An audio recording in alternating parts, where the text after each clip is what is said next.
എന്തെങ്കിലും മേയറെ പോയി കാണണമെന്നും നേരിട്ട് കണ്ട് ഈ കാര്യങ്ങളൊക്കെ വ്യക്തമായി ബോധ്യപ്പെടുത്തണമെന്നും മറ്റോ തോന്നിയിട്ടുണ്ടോ? എനിക്കിനി ഒരിക്കൽ ബോധ്യപ്പെടുത്തിയതിൻ്റെ ക്ഷീണമാണ് അനുഭവിക്കുന്നത്. ഇനി ബോധ്യപ്പെടുത്തി കഴിഞ്ഞാൽ അവർ പറയും അവരെ കയറി പിടിക്കാൻ ചെന്നെന്ന് പറയും. എന്തിനാണ് ചുമ്മാ അടുത്ത കേസും കൂടെ പറയുന്നത്?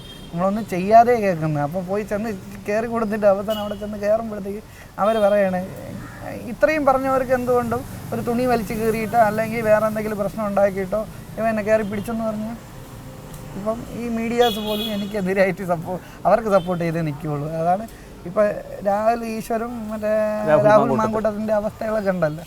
അപ്പോൾ അതുകൊണ്ട് ഞാൻ വെരി കെയർഫുള്ളായിട്ടാണ് പോകുന്നത്. അതായത് മേയർ വ്യക്തിവൈരാഗ്യം കാണിക്കുന്നു എന്നുള്ളതിൻ്റെ അതാണ് പച്ചയായിട്ടുള്ള സത്യം. അതാണ് വ്യക്തിവൈരാഗ്യം. അതെന്താണ് അങ്ങനെ കാണിക്കാനുണ്ടായ സാഹചര്യം ആണെന്നുള്ള സമ്മതിക്കാത്തതുകൊണ്ടാണ്. എനിക്ക് മനസ്സിലായില്ല. രാത്രി നൈറ്റ് ഓട്ടവും കഴിഞ്ഞ് ഉറക്കവും കഴിഞ്ഞ് വരുമ്പോൾ നമ്മൾ ഉറക്കത്തിൻ്റെ ക്ഷീണത്തിൽ വരുമ്പോഴത്തേക്ക് ഇപ്പം എൻ്റെ അച്ഛൻ വന്ന് ഫ്രണ്ട് ചെയ്യുന്നാൽ പോലും നമുക്കറിയാൻ പറ്റാത്ത അവസ്ഥയാണ്. അത്രയും കണ്ണിൽ ഉറക്കം വന്നാൽ നമ്മൾ എത്രയും പെട്ടെന്ന് എത്തണം. ഡിപ്പോയെ കൊണ്ടുവന്ന് വണ്ടി ഇടണം, ഡ്യൂട്ടി ഡയറി കൊടുക്കുക, തിരിച്ചു വരിക, വീട്ടിൽ പോയി കിടന്ന് ഉറങ്ങുക, അടുത്ത ദിവസം ഡ്യൂട്ടി. അതാണ് എൻ്റെ ദിനചര്യ എന്ന് പറയുന്നത്. അതിനിടയ്ക്ക് പത്രം വായിക്കാൻ ഈ മേയറെ തിരുവനന്തപുരംകാരായിട്ട് അറിഞ്ഞൂടെ എന്ന് പല ആൾക്കാരും ചോദിച്ചു. അറിയത്തില്ല, അറിയണമെന്ന് നിർബന്ധവുമില്ല. എന്ന് വെച്ചാൽ നമ്മൾ ഈ മേയറിനെ അറിഞ്ഞെന്നോ അല്ലെങ്കിൽ മന്ത്രിമാരെ അറിഞ്ഞെന്നോ പറഞ്ഞാൽ നമ്മൾ ജോലി ചെയ്താലേ നമുക്ക് ശമ്പളവും. അല്ലാതെ നമ്മൾ ഈ മുഖ്യമന്ത്രിയെ അല്ലെങ്കിൽ വേറെ വല്ല മന്ത്രിമാരെ അറിഞ്ഞിരുന്നാൽ നമുക്ക് ജോലി ചെയ്യാതെ ശമ്പളം തരുമായിരിക്കും.